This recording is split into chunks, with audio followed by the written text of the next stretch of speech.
శెట్టిపల్లి అనే హై స్కూల్కి వెళ్ళాను నాన్న. ఆ స్కూల్కి వెళ్తే 10th క్లాస్ పిల్లలందరినీ లేపాను. మీరు వయసు లాంటిది, సహజం అది.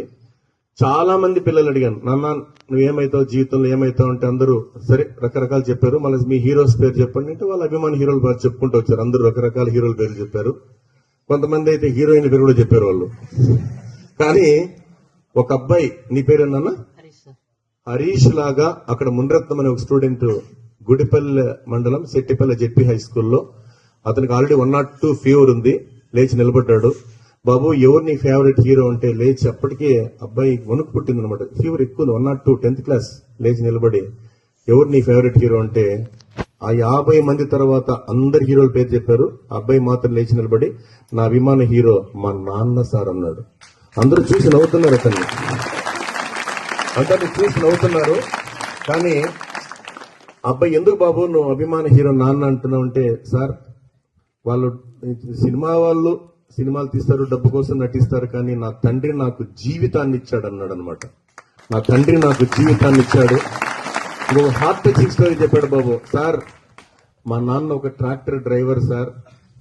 నాన్నకు కాలు 2 వీలర్ నడుపుతుంటే యాక్సిడెంట్ అయింది, కాలు ఫ్రాక్చర్ అయింది.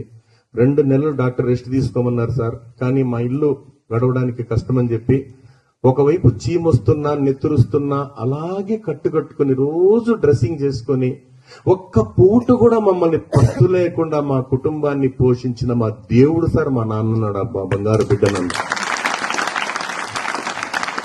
ఎందుకంటే నాన్న గురించి ఒక అద్భుతమైన టాపిక్ ఉందిరా. నాన్న గురించి మామూలుగా చెప్పారంటే, రంగులు పులుముకుని వెండి తెర మీద వెలిగే హీరోలు ఎందరో, కానీ బిడ్డల ఉన్నతి కోసం వారి గుండె తెర మీద వెలిగే హీరో ఒక్కడే, అతడే నాన్న. అతడే నాన్న. నిన్ను ఆకాశం వైపు ఎగరవేస్తాడు నాన్న. ఎందుకంటే నిన్ను ఆకాశం అంత ఎత్తులో నిలపాలని.